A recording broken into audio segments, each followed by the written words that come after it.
شامل کر لیتا ہے اس کی دعا قبول ہو جاتی ہے. اپنی دعا میں ان سینٹنس کو ایڈ کر لیتا ہے اس کی دعا قبول ہو جاتی ہے. وہ کون سا جملہ ہے؟ وہ جملہ ہے جو اللہ کے نبی یونس علیہ السلام نے مچھلی کے پیٹ میں ادا کیا تھا. جو شخص اپنی دعا میں جملے کو ایڈ کر لیتا ہے اللہ کے رسول صلی اللہ علیہ وسلم فرماتے ہیں کہ اللہ تعالیٰ اس کی دعا قبول کر لیتا ہے. اور وہ جملہ ہے لا الہ الا انت سبحانک انی کنت من الظالمین.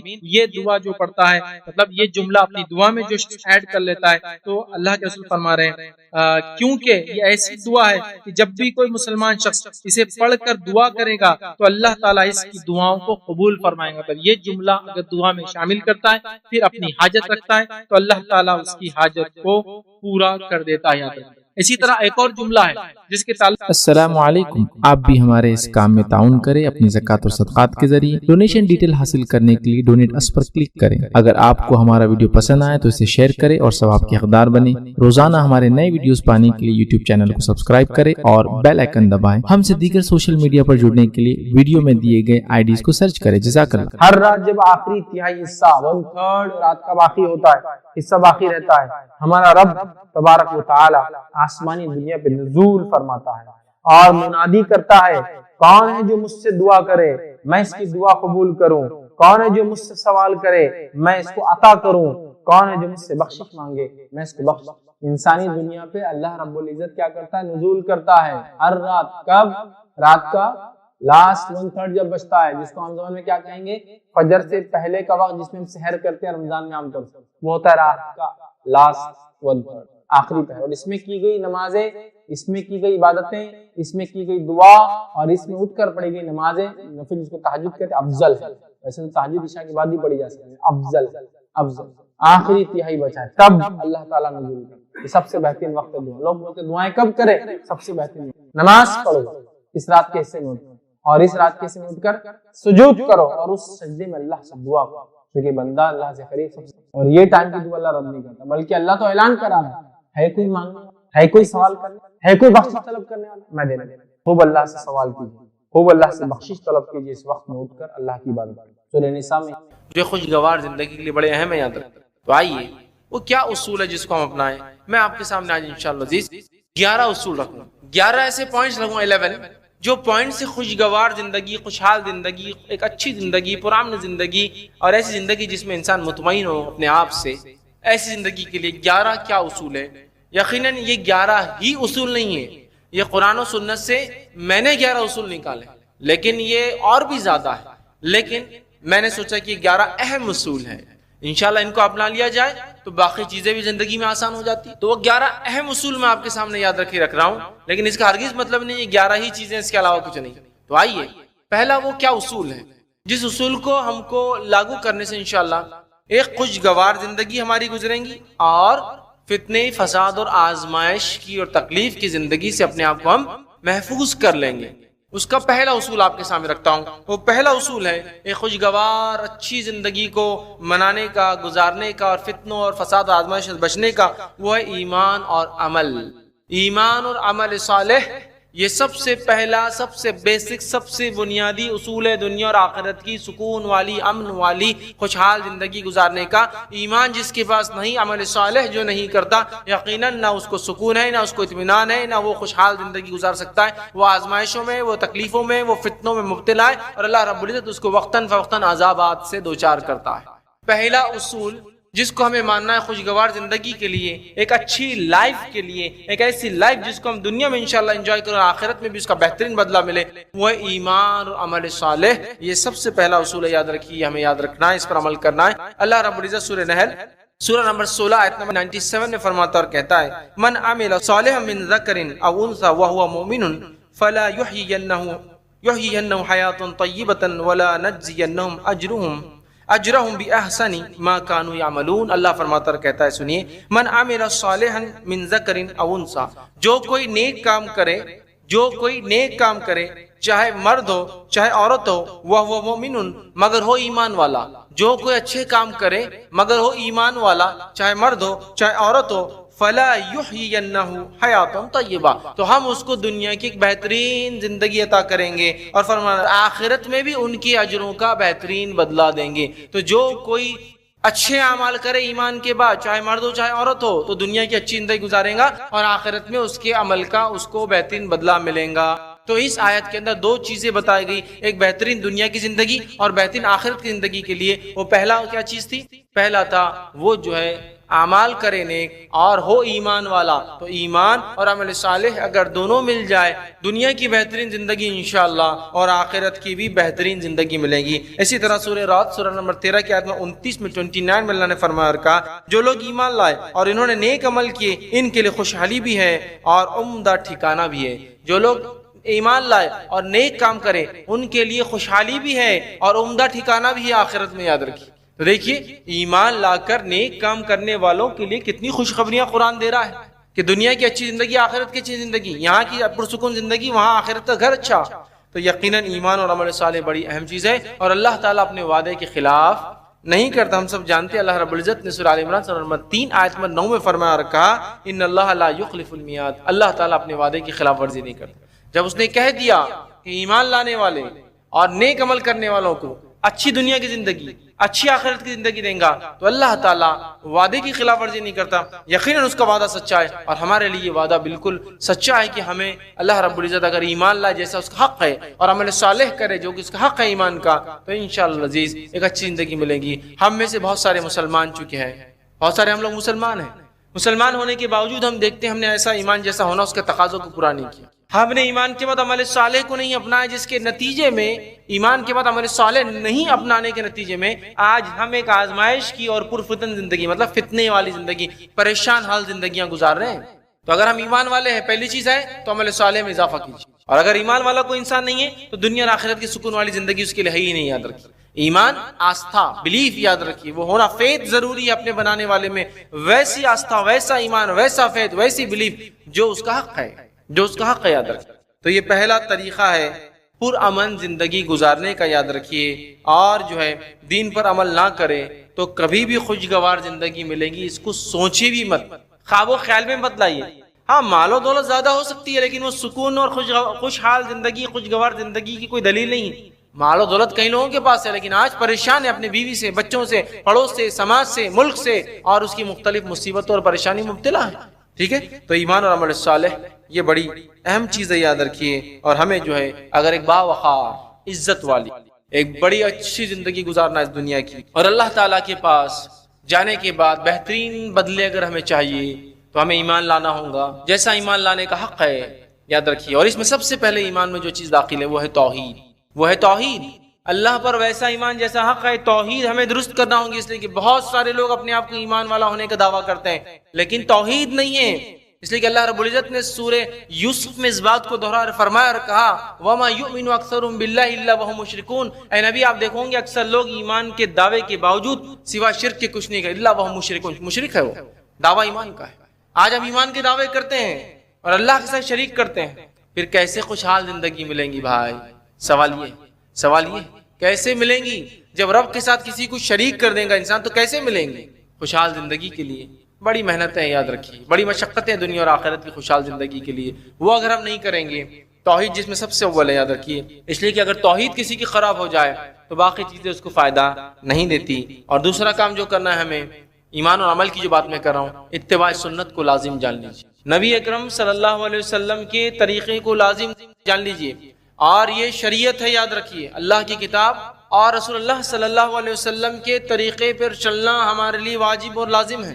تو شریعت کہتے ہیں دونوں چیزوں کو، تو ہمیں محمد صلی اللہ علیہ وسلم کی اتباع کرنا ہے، پیروی کرنا ہے۔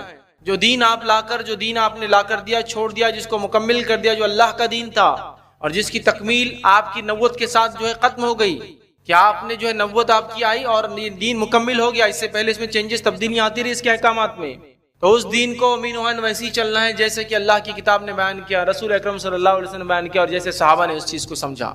آج ہم دیکھتے ہیں کہ نبی اکرم صلی اللہ علیہ وسلم کی دھڑل سے مخالفت ہم کرتے ہیں، پھر کہتے ہیں خوشگوار زندگی چاہیے۔ ہمیں اللہ کی کتاب اور نبی اکرم صلی اللہ علیہ وسلم کی قول کو، فعل کو، عمل کو مقدم رکھنا ہوگا۔ کس چیز پر مقدم؟ اپنے سماج، سوسائٹی، اپنی نفس، لوگ کیا کہیں گے، تمام چیزوں سے اوپر لے جانا پڑے گا اور کہنا پڑے گا کہ لوگ کیا کہیں گے الگ بات ہے، میرا رب میرے بارے میں کیا کہتا ہے، میرے نبی نے میرے تعلق سے کیا کہا کہ میں کیا کروں، وہ میرے لیے اصل ہے۔ یہ سوچ جب تک نہیں آئیں گے اور یہ عمل جب تک نہیں ہوگا، یاد رکھیے خوشگوار زندگی نہیں مل سکتی۔ اللہ رب العزت نے سورہ نور سورہ نمبر 24 آیت نمبر 63 میں فرمایا کہا فَلْيَحْذَرِ الَّذِينَ يُخَالِفُونَ عَنْ أَمْرِهِ أَن تُصِيبَهُمْ فِتْنَةٌ أَوْ يُصِيبَهُمْ عَذَابٌ أَلِيمٌ۔ اللہ فرماتا کہتا ہے لہذا جو لوگ اس رسول صلی اللہ علیہ وسلم کے حکم کی مخالفت کرتے ہیں انہیں اس بات سے ڈرنا چاہیے کہ کہیں وہ کسی مصیبت میں گرفتار نہ ہو جائے یا ان پر دردناک عذاب نہ آ جائے۔ نبی اکرم صلی اللہ علیہ وسلم کی مخالفت جو لوگ کرتے ہیں وہ کسی مصیبت میں پھنس سکتے ہیں یا اللہ تعالیٰ ان کو دردناک عذاب دے سکتا ہے۔ ظاہر سی بات ہے سکون والی زندگی ہم چاہتے ہیں، تو دردناک عذاب اور مصیبت سے تو بچنا ہے نا۔ آج مصیبتوں سے ہی تو ہم پریشان ہیں، ٹھیک ہے؟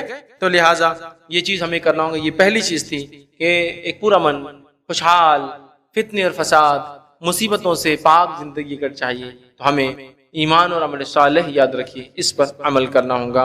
اس کا دوسرا اصول جو خوشگوار زندگی کے لیے ہے وہ یہ ہے نماز کو قائم کرنا۔ نماز کو قائم کرنا یہ دوسرا اصول ہے، یاد رکھیے۔ خوشگوار زندگی کی مصیبت اور پریشانیوں سے بچنے کا یہ حل ہے۔ جو بھی مصیبت اور پریشانیاں آتی ہے اس سے بچنے کا یہ حل ہے، اور خوشگوار زندگی کا یہ طریقہ یاد رکھیے، وہ ہے نماز کا قائم کرنا۔ صحیح مسلم کی روایت ہے، نبی اکرم صلی اللہ علیہ وسلم فرماتے اور کہتے ہیں بندہ اپنے رب کے سب سے زیادہ قریب اس وقت ہوتا ہے جب وہ سجدے کی حالت میں ہوتا ہے، لہٰذا تم سجدے کی حالت میں زیادہ دعا کیا کرو۔ بندہ سب سے قریب کب ہوتا ہے اللہ تعالیٰ سے؟ جب وہ سجدے کی حالت میں ہوتا ہے، لہٰذا سجدے میں دعا کیا کرو۔ بتایا جا رہا ہے، اور سجدہ کب ہوتا ہے؟ سجدہ نماز میں ہوتا ہے، یاد رکھیے سجدہ نماز میں ہوتا ہے۔ تو کیا بندہ سب سے قریب ہوتا ہے؟ مصیبت، پریشانی، تکلیف، فتنہ، فساد، لڑائی جھگڑا، آندھی طوفان، زلزلے، کچھ بھی ہو، آپ اللہ سے اپنا رابطہ قائم کر لیجئے، نماز قائم کر دیجئے، سجود کیجئے، سب سے قریب ہم رب سے ہو جاتے ہیں۔ سمجھ رہے آپ بات؟ سب سے قریب اپنے رب سے ہو جاتے ہیں۔ لیکن آج یہ حل ہم کو پسند نہیں، یہ حل پسند نہیں۔ اس کے علاوہ کوئی شارٹ کٹ دے دو یار، یہ 5 ٹائم نماز پڑھنا وہ سب نہیں ہوتا۔ صحابہ کا حال یہ تھا، نبی اکرم صلی اللہ علیہ وسلم کی تو مثالیں کئی ہیں، میں صحابہ کے تعلق سے بیان۔ صحابہ کا حال یہ تھا کہ صحابہ اتنے خوش ہوئے جب نماز آئی کہ وہ صرف فرض نہیں، فرض کے علاوہ بھی پوچھتے تھے اس کے علاوہ کیا ہے۔ کہ نبی اکرم صلی اللہ علیہ وسلم نے بتایا کہ فرض کے علاوہ نفل انسان پڑھ سکتا ہے۔ نفل میں پھر جو سنت ہے، سنت موقدہ ہے، ٹھیک ہے، پھر اس میں مختلف نمازیں، تہجد ہے، اشراق ہے، چاشت ہے، اوابین ہے نا، مختلف نمازیں۔ پھر کچھ نمازیں ایسی بھی جو مختلف مصیبتوں میں بھی پڑھی جاتی ہے۔ صلاۃ الکسوف ہے، سورج گرہن ہے، چاند گرہن میں، صلاۃ الخوف ہے جو میدان جنگ میں ہوتی ہے، بہت ساری چیزیں۔ تو یہ سب چیزیں بتائی تو گویا صرف فرض نماز نہیں، نفل، اور نفل کے کتنے اقسام ہمارے پاس موجود ہے۔ مطلب اتنی نمازیں نبی اکرم صلی اللہ علیہ وسلم نے پڑھ کر بتائی۔ لیکن افسوس کی بات ہے جو 5 فرض ہے ہم سے وہی نہیں ہوتا ہے، 5 فرض نہیں ہو رہا ہے۔ اب یہ نہیں کر کے سکون کی زندگی میں سمجھتا ہوں کیسے ہم حاصل کر پائیں، میں نہیں جانتا ہوں۔ اگر ہمارا باس یہ بول دے کہ 5 ٹائم اگر تم یہ عمل کر لو تو تنخواہ اتنی ملیں گی، ابھی تنخواہ آپ کی 10,000 ہے، تنخواہ میں 15 کر دوں گا، ہر وہ عمل جو 5 وقت بول رہا ہے، جو بھی عمل بول رہا ہے، یہاں کھڑے رہنا، وہ کام کرنا، 1,000 بڑھا دوں گا، تو فوراً ہو جائیں گے۔ اور باس کو بولیں گے ایکسٹرا کر سکتا ہے، کہ اس میں ایکسٹرا کر سکتا ہے کہ میں 5 کے علاوہ بھی کچھ کروں کیا؟ باس بولیں گے ٹھیک ہے، شام میں 1 کر لو، صبح 1 کر لو، آدھی رات کو 1 کر لو، فلاں کر لو۔ باس یس بالکل میں سب کر رہا ہوں، تنخواہ میں کو 15 سے بڑھا کے 20 کر دو تم، باقی سب بھی اور بھی کر دیتا ہوں۔ رب العزت لاکھوں نعمتیں ہمیں عطا کرتا ہے، لاکھوں نعمتیں یاد رکھیں جس کو شاید ہم گن بھی نہیں سکتے، گن بھی نہیں سکتے۔ اور ایسی کئی نعمتیں جن کو ہم گنتے بھی نہیں، گن بھی نہیں سکتے کہ گنتے بھی نہیں، جو بالکل عام معمول ہے۔ لیکن وہ شخص جس کے پاس جب نعمت نہیں ہوتی، اس کو دیکھنے کے بعد احساس ہوتا ہے کہ ہمارے پاس کیا نعمت ہے، اللہ نے ہاتھ دیے، اس کا استعمال بغیر سوچے سمجھے کرتے ہیں ہم۔ لیکن جب بغیر ہاتھ والے کسی شخص کو دیکھیں تب احساس ہوتا ہے کہ کیا نعمت ہے ہاتھ، کتنی بڑی نعمت ہے، نہیں ہونے تو کتنی تکلیف اس کو، نہ کپڑے بدل سکتا ہے، نہ سامان اٹھا سکتا ہے، اللہ رحم کرے گر گیا تو خود بھی نہیں اٹھ سکتا۔ تو یہ ہے نعمت، نعمت۔ لیکن نماز نہیں، نماز مت بولو آپ، باقی ساری چیزیں نعمت۔ نعمتوں کو یاد کیجئے، اللہ کی تو شکرانے میں نماز بھی ادا کریں گے ہم، فرض نہیں، اس کے علاوہ جیسا صحابہ نے کیا، فرض کے علاوہ نوافل کا اہتمام کرتے تھے اتنے زیادہ کہ تہجد جو نہیں پڑھتا اس کو وہ تو بہت زیادہ تقوی والا سمجھتے بھی نہیں تھے، تہجد گزار، تو یہ تو فرض ہے نا، وہ بولتے تھے۔ اس کے علاوہ کیا کرتا تو اس سے معلوم ہوگا تقوی کیا ہے، فرض تو فرض ہے، یہ تو کرنا ہی ہے، سمجھ رہے آپ؟ تو نماز کا اہتمام کریں۔ اللہ رب العزت نے نماز کے تعلق سورہ بقرہ سورہ نمبر 2 آیت نمبر 153 153 میں فرمایا کہا یا ایھا الذین آمنوا استعینوا بالصبر والصلاۃ ان اللہ مع الصابرین، اے وہ لوگوں جو ایمان لائے ہو اللہ سے مدد طلب کرو صبر و نماز کے ذریعے، اس لیے کہ اللہ تعالیٰ صبر کرنے والوں کے ساتھ۔ اصول بتا دیا، مصیبت، پریشانی، تکلیف، فتنہ، فساد، کچھ بھی ہو آپ کو کیا کرنا ہے، اللہ سے اگر مانگنا ہے تو صبر اور نماز کے ذریعے شروع کر دیجئے نماز۔ نبی اکرم صلی اللہ علیہ وسلم کی تعلق سے روایتوں میں آتا ہے آپ جیسی کو مصیبت، پریشانی، مشکل آتی آپ فوراً نماز کے لیے دوڑتے، حتیٰ کہ روایتوں میں آتا ہے آپ آندھی طوفان میں آتا ہے نماز کے لیے مسجد دوڑتے، آپ سفر سے آتے نماز پڑھ کے گھر جاتے ہیں، نفل نمازیں، سمجھ رہے آپ؟ کتنی آپ نماز سے پہلے جاتے تحیۃ المسجد پڑھتے، بیٹھنے سے پہلے وضو کرتے مسجد میں تحیۃ الوضو آپ پڑھتے، اس کے بعد کتنی نمازیں جو سورج نکلنے کے بعد، سورج بیچ میں آنے کے بعد، یہ فرض نمازوں کے علاوہ کہہ رہا ہوں میں آپ کو، اور اس کے بعد بھی نبی اکرم صلی اللہ علیہ وسلم کو رات بھر نفل پڑھتے دیکھا کہ اتنی نمازوں کے علاوہ بھی۔ پوچھا گیا نبی آپ تو بخشے بخشائے ہیں، پھر کیوں پڑھتے اتنا؟ تو آپ نے فرمایا اور کہا کیا میں اللہ کا شکر گزار بندہ نہ بنوں؟ نماز شکرانہ ہے اللہ، سمجھ رہے ہیں آپ؟ تو لہٰذا کچھ نہ ہو سکے تو 5 وقتہ فرض نماز تو ضرور۔ خوشحال زندگی کا تصور بھی مت لائیے ایمان عمل صالح کے بعد اگر نماز آپ نہ پڑھتے ہو تو، کیونکہ عمل صالح میں یہ سب سے افضل ہے، کیونکہ ایمان کے بعد نماز کے درجہ آتا ہے نا، شہادت، نماز، روزہ، زکوٰۃ، دوسرا نمبر ہے اس کا، سمجھ رہے ہیں؟ اور بڑی اہم عبادت ہے، یاد رکھیے، اس کے بغیر کوئی چیز تصور بھی مشکل ہے، محال ہے کہ اچھی زندگی ہو۔ مسند احمد کی روایت ہے، نبی اکرم صلی اللہ علیہ وسلم نے فرمایا اور کہا میری آنکھوں کی ٹھنڈک نماز میں رکھی، میری آنکھوں کی ٹھنڈک نماز میں رکھی گئی، چونکہ ہم نے نماز چھوڑ دیا، ہماری آنکھوں کی ٹھنڈک پتہ نہیں ٹی وی اور پتہ نہیں کہاں کہاں ہے، مطلب ٹی وی، تجارت اور سب چیزیں ٹھنڈک بن کے بیٹھی ہوئی، جبکہ آنکھوں کی ٹھنڈک نبی اکرم صلی اللہ علیہ وسلم کی نماز تھی، مطلب جس کو دیکھ کے انسان کو خوشی ہوتی ہے نا، اطمینان ہوتا ہے کہ ہے کچھ۔ آنکھوں کی ٹھنڈک آپ فرمارے نماز ہے، یاد رکھیں، اور فرض کے علاوہ بھی آپ بہت نمازیں پڑھتے تھے۔ مسند احمد، جامع ترمذی اور صحیح الجامع کی ایک روایت ہے، نبی اکرم صلی اللہ علیہ وسلم فرمایا اور کہا تم رات کا قیام ضروری کیا کرو، تم رات کا قیام ضرور کیا کرو، تہجد فرض کے علاوہ بتا رہے ہیں، تم رات کا قیام ضرور کیا کرو کیونکہ یہ تم سے پہلے صلحاء نیک لوگوں کی عادت تھی، تم رات کا قیام ضرور کیا کرو، یہ تم سے پہلے کے نیک لوگوں کی عادت تھی۔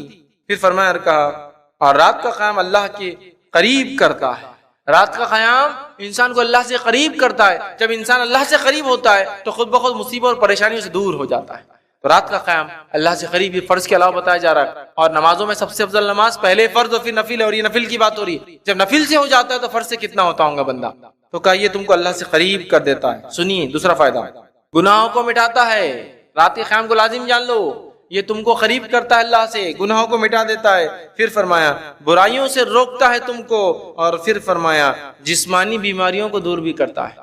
سبحان اللہ، 4 فائدے رات کے قیام، 4 فائدے ہیں رات کے قیام۔ ایک، اللہ سے قریب کرتا ہے، ٹھیک ہے، دوسرا ہم نے دیکھا گناہوں کو مٹاتا ہے، تیسرا برائیوں سے روکتا ہے، اور چوتھا جسمانی بیماریوں کو دور کرتا ہے۔ بہت سارے لوگ پریشان ہیں بیماریوں سے، رات کی نماز، تہجد، قیام اس کا حل ہے، تو ہم اس کا اہتمام کریں۔ تو یہ دوسرا اصول تھا خوشگوار زندگی کا۔ تیسرا اصول، ایک پرامن خوشگوار اچھی زندگی اگر ہمیں چاہیے تو تیسرا اصول ہے تقوی۔ تقوی، تقوی جس کا معنی ہوتا ہے، جس سے مراد یہ ہے کہ اللہ تعالیٰ سے ایسا خوف رکھنا جو بندے کو اللہ تعالیٰ کی نافرمانی سے، ہر حرام کام سے روک دے اور اس کو نیک کام کی طرف رغبت دلائے۔ تقوی کیا ہے؟ بندہ حرام کام سے، معصیت اور گناہ سے اللہ سے ڈر کے اپنی نفس کو روک دے اور نیکی کی طرف بڑھے، یہ تقوی ہے۔ تقوی اختیار کرنا بہت زیادہ ضروری ہے، اس لیے کہ تقوی دکھ، تکلیف، پریشانیوں کو دور کر دیتا ہے۔ یہ تقوی کی خصوصیت کیا ہے؟ دکھ، تکلیف اور پریشانیوں سے نجات دلاتا ہے۔ مطلب یہ کون سی مصیبتوں کے لیے کام آ رہا ہے؟ دکھ، تکلیف اور پریشانیوں کے حل ہے۔ کس کو دکھ نہیں ہے آج؟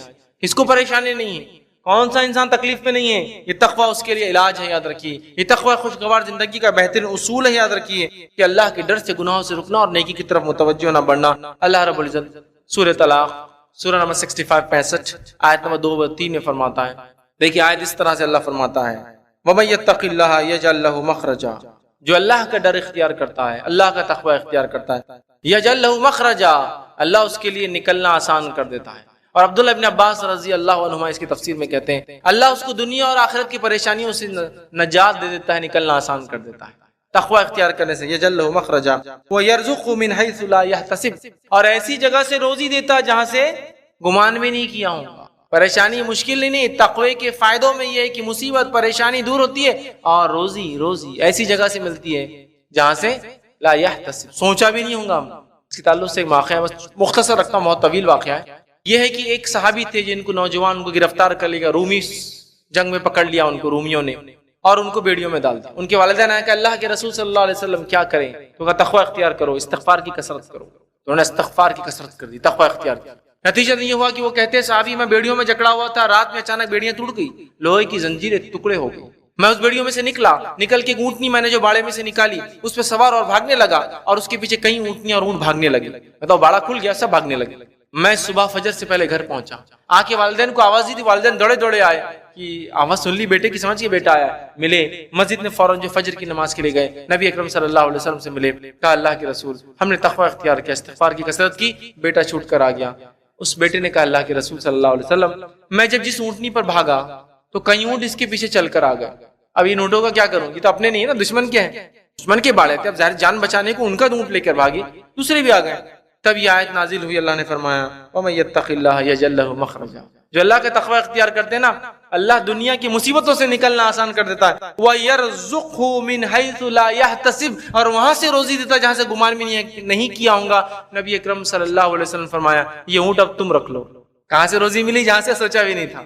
تقوی، تقوی کے بڑے فائدے یاد رکھیے، تقوی یہ رزق میں اضافے کے لیے، تقوی مصیبت کے لیے، تقوی پریشانی کو دکھوں کو دور کرنے کے لیے، مخرجہ دنیا اور آخرت کی ہر تکلیف سے نجات کا یہ جو ہے ذریعہ یاد رکھیے۔ اسی طرح سورہ طلاق سورہ نمبر 65 کی آیت نمبر 4 میں اللہ نے فرمایا اور کہا وَمَن يَتَّقِ اللَّهَ يَجْعَل لَّهُ مِنْ أَمْرِهِ يُسْرًا، جو اللہ کا تقوی اختیار کرتا ہے اللہ اس کے کام کو آسان کر دیتا ہے، امرہ یسرا، اس کے کام کو آسان کر دیتا ہے۔ آج میرے کام بہت مشکل ہو گئے، نہیں ہو رہے ہیں، تو تقوی اختیار کرے، تقوی اختیار کرنے سے کام خود بخود آسان ہو جائے۔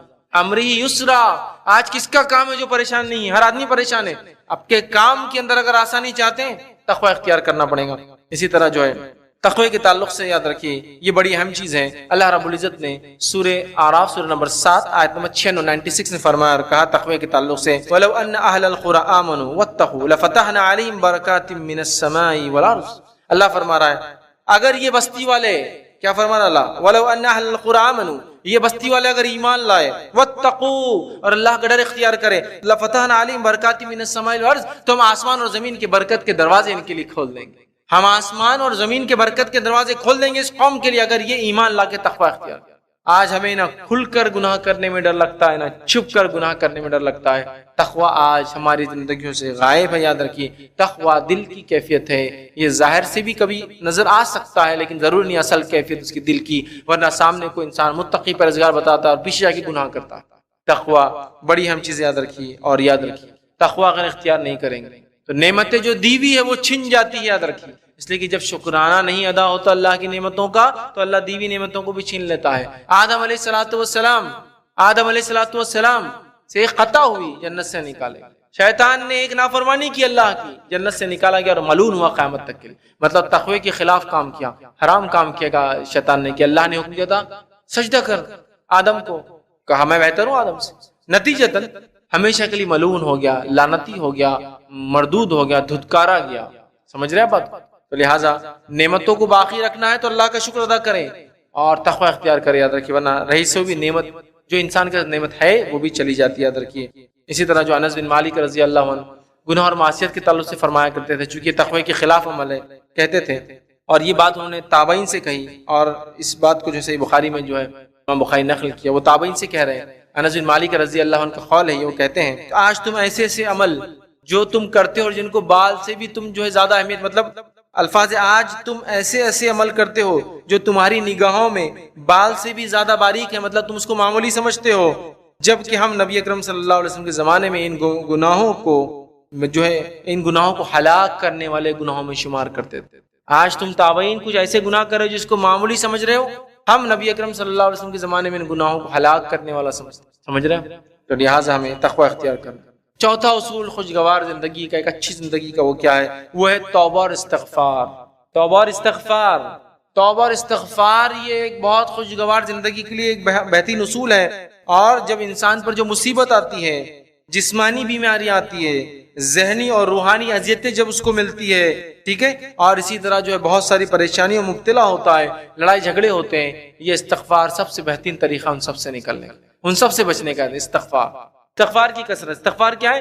توبہ اور استغفار ہم معنی استعمال ہوتے ہیں۔ توبہ اللہ کی طرف پلٹنا، رجوع کرنا، جب انسان اللہ کی طرف پلٹتا ہے تو وہ جو کام کرتا پلٹے گا تو استغفار کرتا ہے، جو پچھلے گناہوں کی معافی مانگتا ہے۔ تو توبہ اللہ کی طرف پلٹنا، استغفار جو گناہ ہو چکے اس کی معافی مانگنا۔ تو ہر آدمی جب اللہ کی طرف رجوع کرتا ہے پچھلے گناہوں سے معافی مانگتا ہے، اس لیے دونوں کو ایک ساتھ بولا جاتا ہے توبہ اور استغفار، توبہ اور استغفار۔ چونکہ توبہ رجوع کرنا وہ کیسے کرتا ہے؟ استغفار کر کے انسان. استغفار ہوتا ہے اللہ میں اپنے گناہوں سے پناہ چاہتا ہوں، تجھ سے معافی مانگتا ہوں اس کے. استغفار کی کثرت، توبہ اور استغفار بڑی اہم چیزیں یاد رکھیے، خوشحال خوشگوار بہترین زندگی کے لیے. سورہ شورا آیت سورہ نمبر 42 آیت نمبر جو 30 میں اللہ نے فرمایا رکھا وما اصابکم من مصیبت فبما کسبت ایدیکم ویعفو عن کثیر.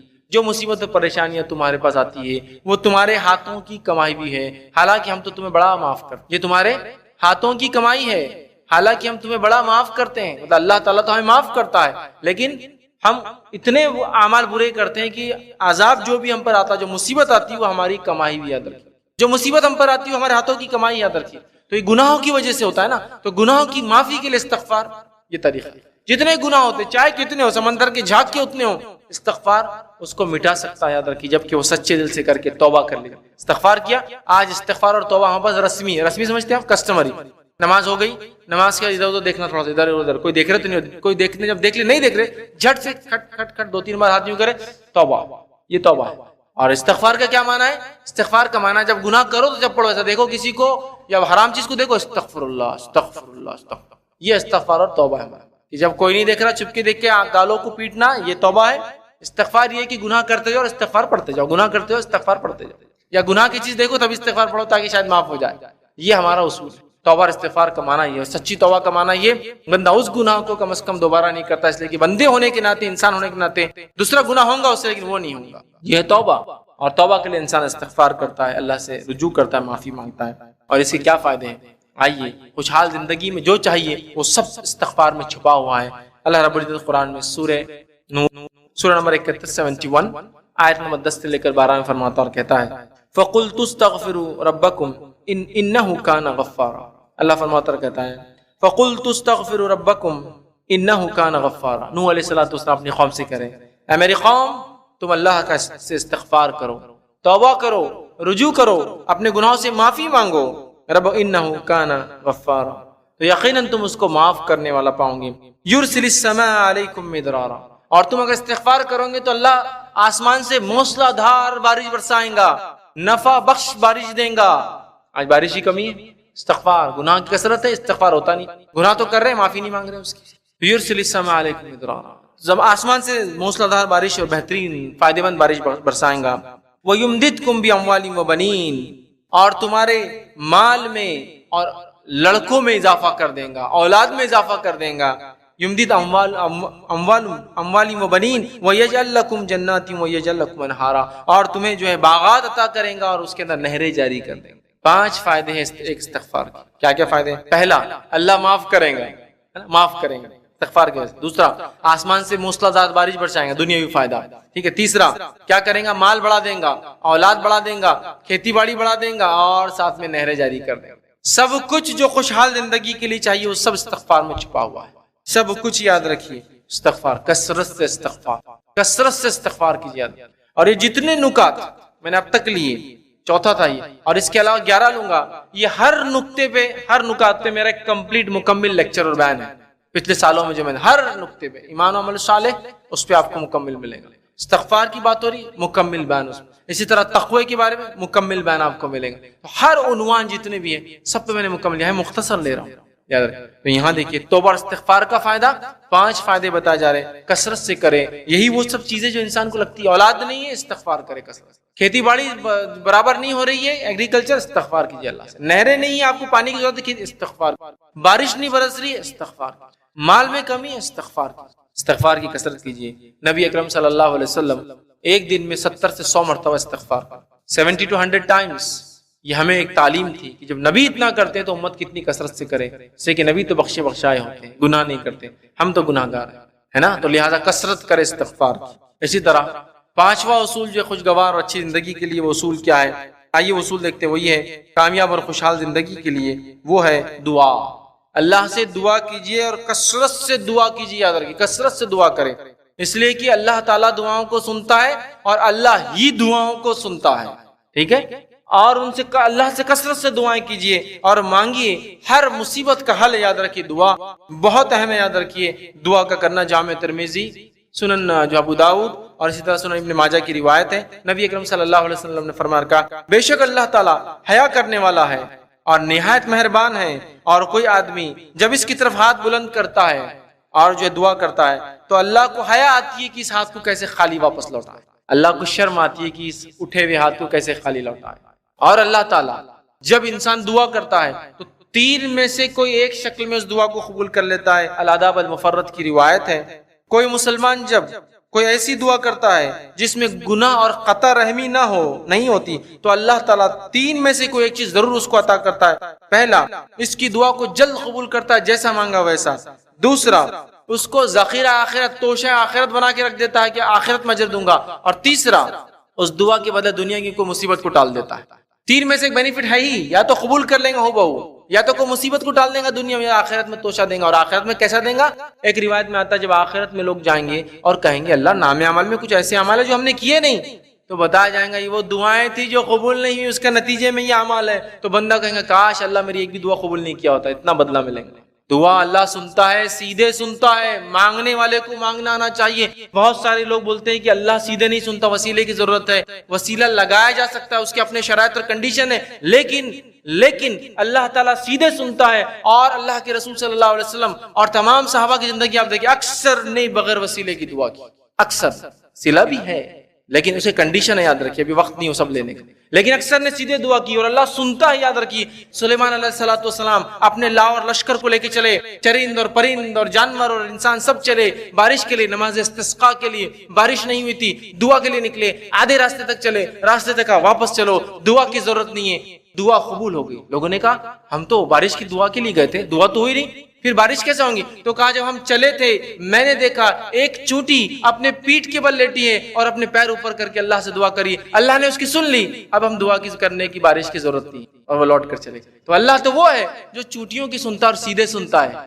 حدیث میں یہ نہیں کہ چوٹی نے وسیلے سے مانگا، سیدھے مانگا، اللہ نے سنا. ٹھیک ہے، مانگیے، کثرت سے مانگیے اللہ سے. اللہ تعالیٰ دینے والا ہے، کچھ نہ کچھ ضرور ملے گا. بہت سارے لوگ ہوتے ہیں ارے بہت مانگی کچھ فائدہ نہیں ہو رہا. ارے میرے بھائی کیا فائدہ ہو رہا سمجھ میں نہیں آ رہا تو کیا نہیں ہو رہا یہ بولیں گے. دعا کے بدلے دعا جو مانگا وہ ملے گا. کوئی مصیبت ٹل رہی ہے آپ کی، آخرت کا ذخیرہ بن رہا ہے. دعائیں کبھی رائے گاہ نہیں جاتی، اللہ کبھی دعاؤں کو نہیں سنتا، ایسا ہو ہی نہیں سکتا. سنتا ہے لیکن ریزلٹ کیسا دیتا ہے وہ ہم کو سمجھتا نہیں. یہ اصل مسئلہ ہمارا ہے، سمجھ رہے ہیں بات؟ یہ اصل چیز. اسی طرح دعا کے تعلق سے سورہ بقرہ سورہ نمبر 2 آیت نمبر 186 186 میں اللہ نے فرمایا وَإِذَا سَأَلَكَ عِبَادِي أَنِّي فَإِنِّي قَرِيبٌ أُجِيبُ الدَّعْوَةَ الدَّاعِ إِذَا دَعَانِ. یہ آیت خود اپنے آپ میں دلیل ہے کہ اللہ سیدھے سنتا ہے. کیسے؟ اس سورہ بقرہ کو آپ اٹھائیے، جب بھی اللہ رب العزت سے جب بھی لوگوں نے آ کے نبی اکرم صلی اللہ علیہ وسلم سے سوال کیے کہ آپ چاند کے بارے میں بتائیے، آپ حائضہ عورت کے بارے میں بتائیے، اب حج کے بارے میں بتائیے، تو اللہ نے کہا قل اے نبی کہیے، قل اے نبی کہیے، قل اے نبی کہیے، یہ لفظ آئیں گے. لیکن دعا کا جب پوچھا قل کے لفظ وہاں نہیں ہے. اللہ تعالیٰ کیا فرماتا وَإِذَا سَأَلَكَ عِبَادِي أَنِّي، جب میرے بندے میرے بارے میں پوچھتے ہیں تو کیا کہو؟ فَأَنِّي قَرِيبٌ، تو اللہ فرماتا اِنِّي فَأَنِّي قَرِيبٌ، تو میں ان سے قریب ہوں. تو اے نبی آپ کہہ دیجئے میں ان سے قریب ہوں. نہیں کہا، وہ قل کا لفظ ہی غائب ہے، باقی ہر جگہ قل قل قل کے لفظ ہے. نبی آپ کہیے، نبی کو بیچ میں رکھا گیا. یہاں کہا گیا اللہ تم سے قریب ہے، قل کا لفظ نہیں ہے. نبی آپ کہہ دو. کیا کہہ رہے ہیں؟ میرے بندے پوچھتے ہیں میرے بارے میں، کہہ دو میں قریب ہوں. لیکن وہاں قل نہیں ہے لکھا ہوا لفظ، اتنا قریب ہے کہ ضرورت نہیں وہاں سے وہ لفظ دیکھیے. یہ ایک معجزہ ہے قرآن کا اپنا. ہر جگہ سوال کے بعد ہے ان سے کہیے، ان سے کہیے قل قل، یہاں قل ہی نہیں. پوچھتے ہیں میرے بارے میں فانی قریب، تو میں ان سے قریب ہوں. اور اللہ نے فرمایا اجیب الدعوۃ الداعی اذا دعان، جو مجھ سے دعا مانگتا ہے اس کی دعاؤں کو قبول کرتا ہوں. سبحان اللہ. تو دعائیں کیجیے، کثرت سے کیجیے، ٹھیک ہے، اور صرف اللہ سے کیجیے، اللہ ہی دعاؤں کو سنتا ہے. چھٹا اصول جو ایک خوشگوار زندگی کے لیے سکسٹھ جو رول ہے وہ یہ ہے ذکر الہی، ذکر الہی، ذکر الہی. اور یہ ذکر الہی خاص طور سے جن کے دل بے چین اور دل کی بیماریوں میں لوگ مبتلا ان کے لیے ذکر الہی. ہر ایک چیز کا اپنا ایک الگ بینیفٹ ہے. ان جنرل خوشحال زندگی کے لیے سب ضروری ہے. اس کا خاص بینیفٹ ہے دل جو آج پریشان ہے سب کچھ ہونے کے بعد بھی، اس لیے کہ اللہ نے فرمایا الا بذکر اللہ تطمئن القلوب، کہ اللہ کے ذکر میں دل اطمینان پاتے. یہ دل کا اطمینان کہیں بھی نہیں ہے، کوئی گولی دوا میں بھی نہیں. بیماری ہوتے آپ کھائیے، لیکن اصل اطمینان جو میں کہنا چاہ رہا ہوں وہ صرف اور صرف اللہ کے ذکر میں. یاد رکھیں. اور ہم ذکر سے تو اتنے غافل ہیں، اتنے غافل ہیں، میں کیا بتاؤں ذکر کے تعلق سے، کہ ہم سے تو چھوٹے چھوٹے ذکر سبحان اللہ انشاءاللہ ماشاءاللہ تبارک اللہ السلام علیکم یہ نہیں ہوتا ہے. باقی تو دوسری باتیں ہیں، اسپیشل ذکر اذکار کرنا رات میں بیٹھ کے الگ سے بیٹھ کے لوگوں سے چھپ کر، وہ ایک الگ ہی بات ہے. یہاں تو جو کھلا ہے وہی نہیں ہوتا ہم سے اللہ کا ذکر. ٹھیک ہے. تو اللہ کا ذکر اس لیے کہ سورہ رات سورہ نمبر 13 آیت 28 میں اللہ نے فرمایا کہ اللہ کے ذکر میں دل اطمینان پاتے ہیں. یاد رکھیے سب سے افضل ذکر لا الہ الا اللہ. اسی طرح تلاوت قرآن یہ سب بہترین جو ہے اللہ کی جو ذکر میں سے. اسی طرح سبحان اللہ الحمدللہ جو ہے. اسی طرح جو ہے اللہ اکبر یہ اہم ذکر نماز کے بعد ہم کرتے ہیں تینوں تسبیح کی شکل میں. اسی طرح لا حول ولا قوت الا باللہ یہ جنت کے خزانوں میں سے ایک خزانہ ہے. اسی طرح سبحان اللہ وبحمدہ وسبحان اللہ العظیم یہ وہ کلمے ہیں جو ہے تو دو لیکن میزان میں اتنے بھاری ہوں گے کہ اللہ کے رسول صلی اللہ علیہ وسلم نے فرمایا کہ کلمتان دو کلمے ایسے ہیں خفیفتان زبان پہ بڑے ہلکے ہیں لیکن میزان میں بڑے بھاری بننے والے. میزان میں بڑے بھاری دو کلمے ہیں زبان پہ ہلکے لیکن میزان میں بڑے بھاری. سبحان اللہ وبحمدہ وسبحان اللہ العظیم. ایسے کئی ہیں بہرحال میں نے بس ایک نمونے کے طور پہ رکھے. ذکر و اذکار آپ پہلے جانیے کیا ہے اور اس کو کرنے کی کوشش کیجیے. آج ہم دیکھتے ہیں دل کا اطمینان غائب ہے اور لوگ شراب میں دل کا اطمینان ڈھونڈ رہے ہیں, لوگ ٹی وی میں دل کا اطمینان ڈھونڈ رہے ہیں, لوگ ڈرگز میں دل کا اطمینان ڈھونڈ رہے ہیں, لوگ انٹرٹینمنٹ میں اپنا دل کا اطمینان ڈھونڈ رہے ہیں, لوگ سیر و تفریح میں دل کا اطمینان ڈھونڈ رہے ہیں, لوگ مختلف قسم کی ایکٹیویٹیز کر کے دل کا اطمینان ڈھونڈ رہے ہیں. دل کا اطمینان صرف اور صرف یہاں ہے الا بذکر اللہ تطمئن القلوب. یہ اللہ کے ذکر میں ہمارا دل سکون پاتے ہیں. یاد رکھیے ٹھیک. یہ تھا چھٹا اصول. ساتواں اصول جو ہمیں اختیار کرنا ہے خوشحال اور ایک اچھی زندگی کے لیے, وہ ساتواں اصول کیا ہے؟ وہ ہے اللہ کا شکر ادا کرنا. شکر ادا کرنا. آج ہم بڑے ناشکرے ہو چکے ہیں. نعمتیں لاتعداد لیکن ناشکری بڑھتے جا رہی ہے. شکر گزار بندے بنے, اس لیے کہ اگر ہم اللہ کی نعمتوں گنیں گے تو گن نہیں پائیں گے. جب ہم شکر نہیں کریں گے تو جو ہے وہ بھی چھین جائیں گی. اس بات کو یاد رکھیں. نعمتوں کی باقی رکھنے کا اصول یہ ہے کہ شکر ادا کیا جائے ورنہ جو نعمت ہے وہ بھی چل جاتی ہے. اگلی ملنا تو دور جو پچھلی ہے وہ بھی نکل جاتی ہے.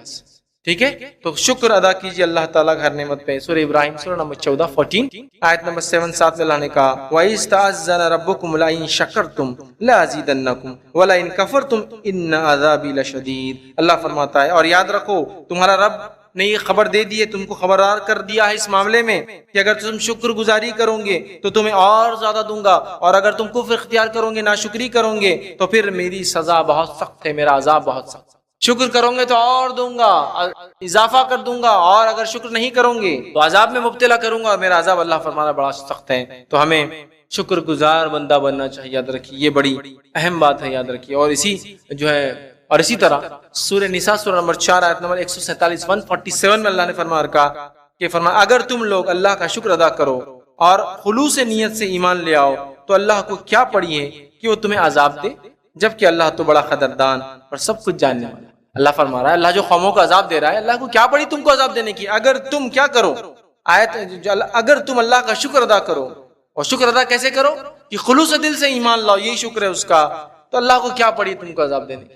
تو خلوص دل سے ایمان لانا اللہ کے عذاب کو بھی دور کر دیتا ہے. اور یہ شکر میں کہ اللہ تو نے ہمیں زندگی دی, اتنا سب کچھ دیا. آج بہت سارے لوگ ہیں انسانیت میں جو اللہ کو مانتے ہی نہیں, اپنے بنانے والے کو مانتے ہی نہیں, اس کے طریقے بھی جیتے نہیں. شکر کرو تو اللہ کو کیا پڑی پھر قوموں کو عذاب دینے کی. شکر کی یاد رکھیے بڑے فائدے ہیں, بڑے فائدے ہیں. اور جو ہے ایک سچا مومن اللہ کا شکر ادا کرتا ہے, چاہے وہ کتنی ہی آزمائشوں سے گزر رہا ہو, کتنی ہی آزمائشوں سے گزر رہا ہو, شکر ادا کرتا ہے. یاد رکھیے. سمجھ رہے ہیں بات کو؟ الحمدللہ علی کل حال, ہر حال میں اللہ کا شکر, تمام تعریف ہے اللہ.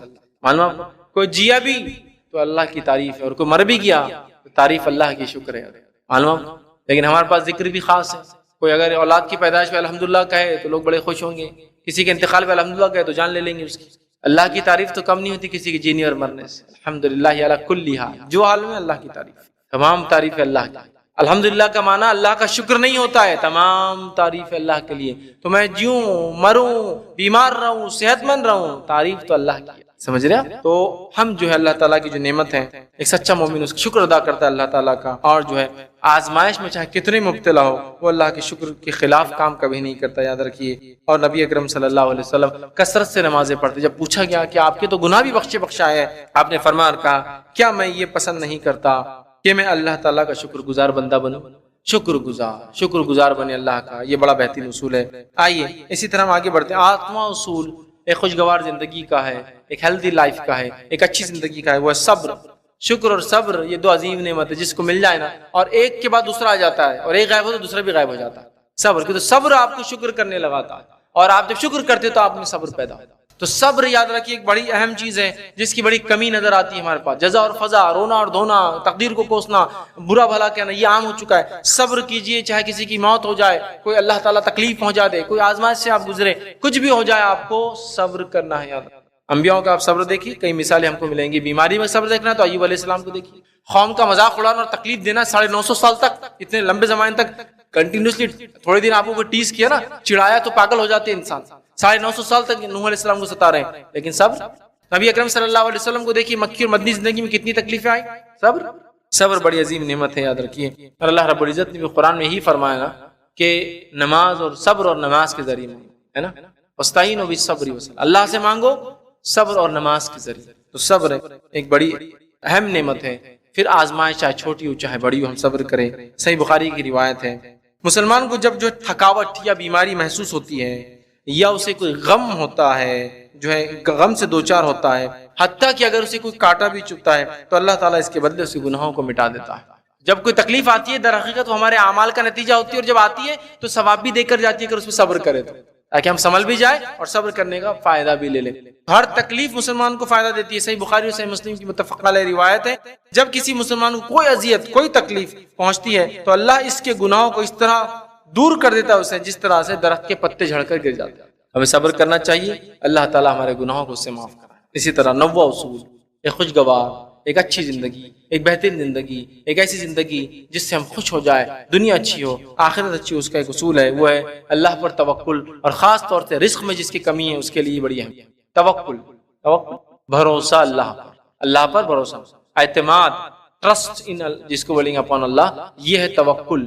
تو توکل اللہ، اللہ پر بھروسہ کرنا، یہ جو ہے 9 اصول ہے، یاد رکھیے. اور یہ بڑا اہم اصول ہے جن پر دشمن سوار ہے، جن میں رزق کی کمی ہے، لوگ ان کے خلاف ہتھ کنڈے چلتے ہیں. توکل کرے اللہ پر، یاد رکھیے. خوشگوار زندگی کا اصول ہے.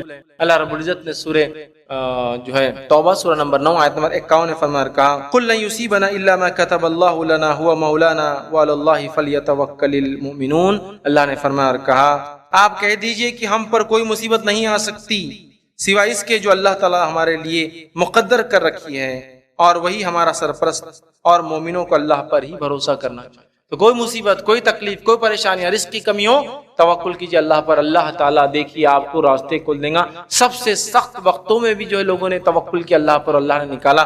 آئیے ایک چھوٹا سا واقعہ سناتا ہوں توکل کے تعلق سے. نبی اکرم صلی اللہ علیہ وسلم ایک مرتبہ، بخاری کی روایت ہے، صحابہ کے ساتھ جا رہے تھے، ایک جگہ پڑاؤ ڈالا، جنگ کا ماحول تھا. پڑاؤ ڈالنے کے بعد جو ہے ایک جھاڑ دیکھا گیا، اس جھاڑ پہ نبی اکرم صلی اللہ علیہ وسلم نے اپنی تلوار لٹکا دی، نیچے سو گئے. صحابہ کہتے ہیں ہم لوگ بھی ادھر ادھر چھوٹی چھوٹی جھاڑیوں میں، کاٹے والی جھاڑیاں ہیں تو چھوٹی ہوتی ہے، سہارا ڈھونڈنے کے لیے ادھر ادھر چھپ گئے چھاؤں کے لیے.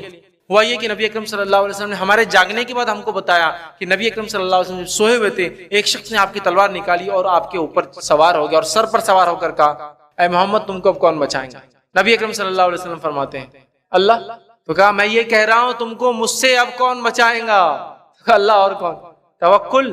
اس حالت میں بھی دیکھی توکل کہ اللہ اور کون، سوال ہی نہیں آتا. تو اس کے بعد وہ شخص پیچھے ہٹ گیا، اور نبی اکرم صلی اللہ علیہ وسلم نے بعد میں صحابہ سے کہا یہ وہ شخص تھا دیکھو جس نے میرے ساتھ کیا، اور اللہ کے رسول نے اس کو بالکل نہیں ڈانٹا. روایت میں ڈانٹا نہیں، بعد میں یہ تھا تلوار لے کے معاف کر دیا، بازو بٹھا دیا. وہ جب بیٹھ گیا تو کہا یہ وہ شخص. ایک روایت میں آتا وہ سوار ہو گیا اور اس نے تلوار رکھی کہ آپ کون بچائیں گا؟ نبی اکرم صلی اللہ علیہ وسلم پورے اعتماد اور توکل کے ساتھ کہا اللہ. اس کے ہاتھ سے تلوار چھوڑ گئی، کہا ڈر گیا. پھر جب گر گیا تو اللہ کے رسول صلی اللہ علیہ وسلم تلوار اٹھا لی اور کہا اب تجھے کون بچائیں، اب تجھے کون بچائیں. سمجھ رہے بات؟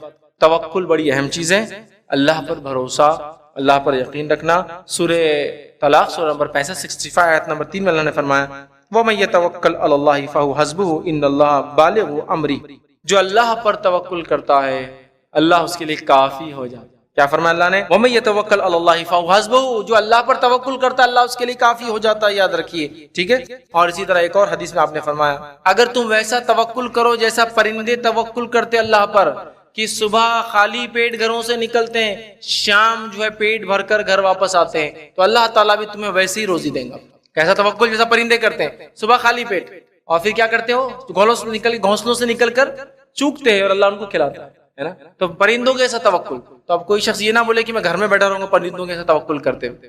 پرندے صبح اپنے گھر سے نکلتے ہیں اور شام لوٹتے ہیں، تو نکلو اپنے گھر سے تو اللہ پر توکل کر کے دیکھو اللہ روزی دیتا ہے. آج ہزاروں اور لاکھوں نوجوانوں کو دیکھا جا رہا ہے بس گھر میں پڑے کام نہیں بولتے، روزہ گھر کے نکلو۔ عبد الرحمن ابن عوف رضی اللہ عنہ دیکھیے، آپ مدینہ پہنچتے ہیں، نبی اکرم صلی اللہ علیہ وسلم مواقعات بھائی چارہ کسی سے باندھ دیتے ہیں، وہ کہتے ہیں جس سے مواقعات بھائی چارہ باندھا گیا مجھے تمہاری مدد کی ضرورت نہیں ہے، بازار کا راستہ بتا دو۔ اپنے تو علاقے کے مالدار رئیس تھے مکہ کے، اب تو لیکن سب کچھ چلا گیا وہاں، یہاں بازار نکلتے ہیں، جا کر کماتے حلال روزی، حمالی کرتے ہیں، محنت کرتے ہیں، کاندھے میں مال اٹھاتے ہیں، شام آتے تو پنیر اور کھجور ساتھ لاتے ہیں، مطلب وہ غذا کھانے کی چیز تھی اس زمانے میں، وہی کھایا جاتا تھا، لے کر آ کر کھاتے۔ توکل تھا نا، نکلے لے کر۔ آج ہمارے پاس نوجوانوں کا مسئلہ ہے، روزی نہیں ہے، ارے بھائی کچھ کرو، نہیں کچھ بولے تو وہی کروں گا جو میں کو کرنا ہے، باقی نہیں کرتا، جاؤ پھر زندگی گزار۔ آج لوگوں کو دیکھا گیا چھوٹی چھوٹی تجارتیں شروع کی اور آج ایسے بڑے بڑے تاجر بن بیٹھے ہیں، یہ لوگ دیکھ کر تعجب کرتے ہیں، ہے نا، توکل کیا نہیں کرے۔ ہمارا کیا سوال، میں نے تو MBA کیا ہوا تو سوال نہیں آتا مینیجر سے نیچے کی پوزیشن پہ کام کروں گا۔ MBA ہو تو وہ کرسی اٹھا کے وہاں تھوڑی رکھ سکتا ہوں، اس کے لیے تو چپراسی رہتا نا، پیون رہتا، میں MBA ہوں، میں تھوڑی کر سکتا۔ تو لوگ بولتے ہیں السلام علیکم MBA صاحب، جاؤ تم ادھر ہی رہو اپنے گھر پر، ضرورت نہیں تمہاری۔ تو کوشش کا مادہ نہیں ہے، توکل نہیں ہے، اس لیے کہ وہ سوچ رہا ہے یہی پوزیشن میں بیٹھوں گا تو مجھے روزی ملیں گی اور یہی کام کروں گا تو میرے لیے ہے۔ نکل جائیے، یاد رکھیے، محنت کیجیے، جو اللہ موقع دیتا دیکھیے اللہ کہاں سے کہاں پہنچا دیتا ہے۔ وہ لوگ جن کے بارے میں لوگوں کو توقع نہیں کی کچھ کر سکتے دنیا میں، وہ کارنامے کی کہ لوگ تعجب کرتے ہیں۔ سمجھ رہا، توکل کیجیے اللہ تعالیٰ پر، یہ بڑا اہم اصول تھا۔ 10واں اصول جو رزق میں اضافہ کرے گا، مصیبتوں کو دور کرے گا، پریشانیوں کو دور کرے گا، خوشحال زندگی دے سکتا ہے، وہ ہے قناعت۔ قناعت سمجھتے ہیں، اپنے آپ کو غنی کر لینا، یا دوسرا معنی ہے کم خرچ میں خوش ہو جانا، یا کم نعمتوں میں خوش ہو جانا، کم چیزوں میں خوش ہو جانا۔ قناعت مطلب جتنا ہے اتنے میں خوش، جتنی چادر اتنے پیر پھیلاؤ اور خوش رہو، قناعت پسندی، ایک دم عام الفاظ میں کہہ رہا ہوں۔ کم مال میں خوش رہنا، کم چیزوں میں خوش رہنا اور دوسروں سے امید نہ کرنا، یہ ہے قناعت۔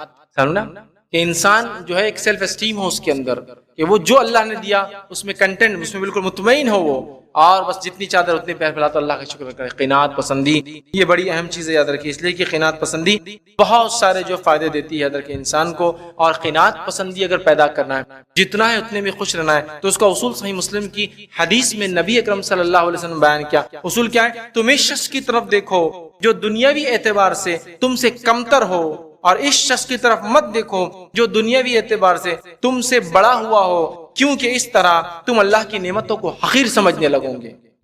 جب انسان اپنے آپ کو دیکھتا ہے اور دوسروں سے کمپیئر کرتا ہے، ارے اس کے پاس تو کروڑوں روپیہ ہے، اس سے کمپیئر کر رہا ہے، تو پھر اللہ کی دوسری نعمت جو اس کو ملی ہے حقیر سمجھتا ہے، ارے چھوٹی ہے۔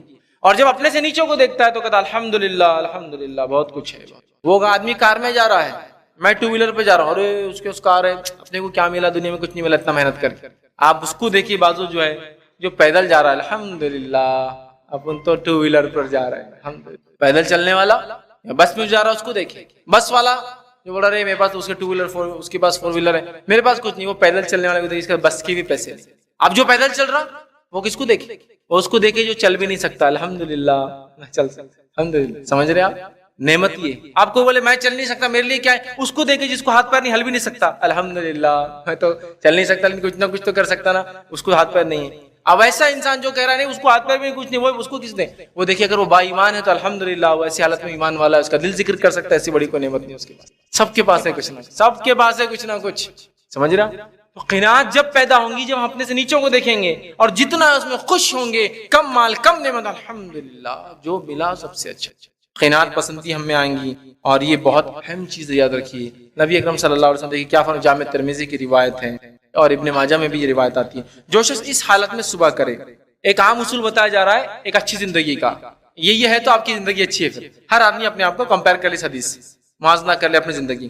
جو شخص اس حالت میں صبح کرے کہ تندرست ہو، جو شخص اس حالت میں صبح کرے کہ تندرست ہو، اپنے آپ میں پرامن ہو، ماحول اور اپنا اس کا پرامن ہو، اور ایک دن کی خوراک ہو، تو آپ نے فرمایا اور ایک دن کی خوراک موجود ہو، تو گویا اس کے لیے پوری دنیا ایک جگہ جمع کر دی گئی۔ ایک آدمی صبح اٹھے تو تندرست ہو، گھر میں اور باہر امن و امان ہو، اور ایک دن کا کھانا ہو، تو مطلب اللہ نے پوری دنیا جمع کر دی آپ کے پاس۔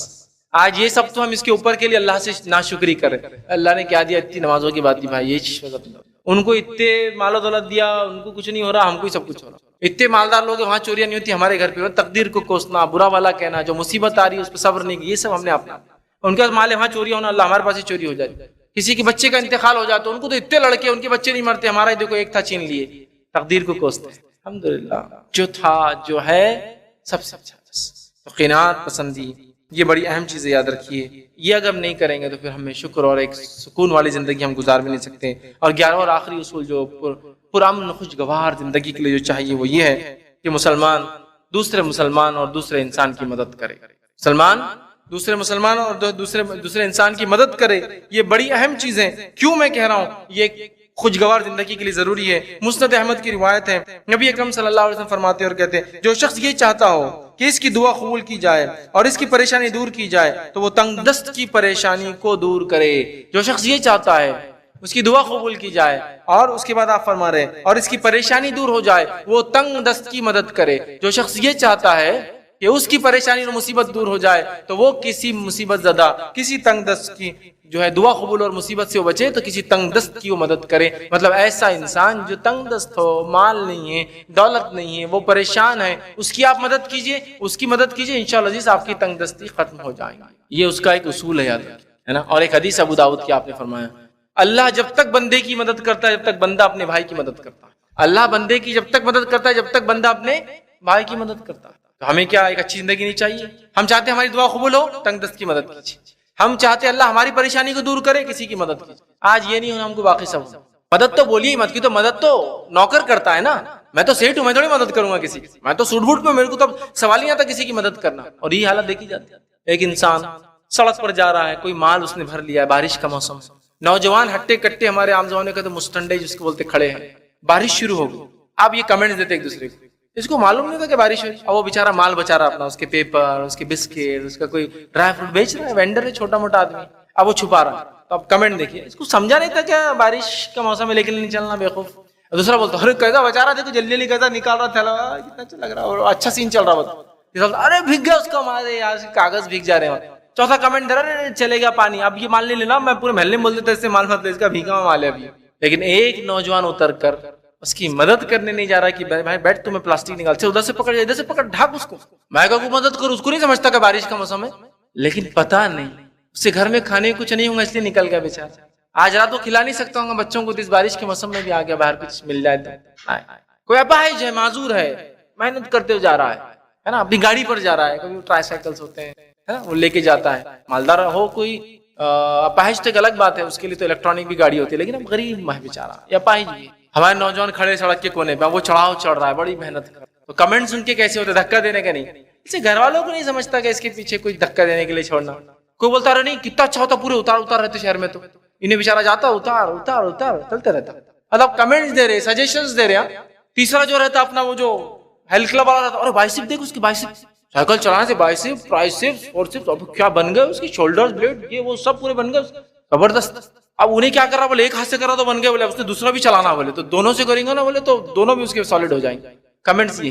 لیکن جا کر اس تفتی ہوئی دھوپ میں، اس پسینے میں وہ آدمی جو بھرا شرابور ہے اس کو چڑھنا ہے، دھکا نہیں لگا. یہ غریب لوگوں کا میں دھکا دینا، نوکروں کا. میں سیٹ ہوں، سیٹ کی اولاد ہوں، میں کیسا کر سکتا ہوں چھوٹا سا کام. پھر اللہ سے کیسے امید کرتے کہ اللہ بھی آپ کے کام نکال دے ایسی آسانی سے. اللہ لٹکے رہو، میں کیسے کروں یار، میں غریب لوگوں کو کیسے ہاتھ بتاؤں، کتنا گندا ہوں بتائیں، نہایا دھویا نہیں، کیسے مدد کروں. ایک انسان ہے پاگل ہے، سڑک پر آ گیا، بازو کر دیجیے، کون کریں گے. گھر والوں کو نہیں سمجھتا، 100 باتیں کر رہے، تو جو کر سکتا کر دے، اس سے گھر والوں ہو سکتا جو کرنا تھا کر دیا. نہیں ہوتا.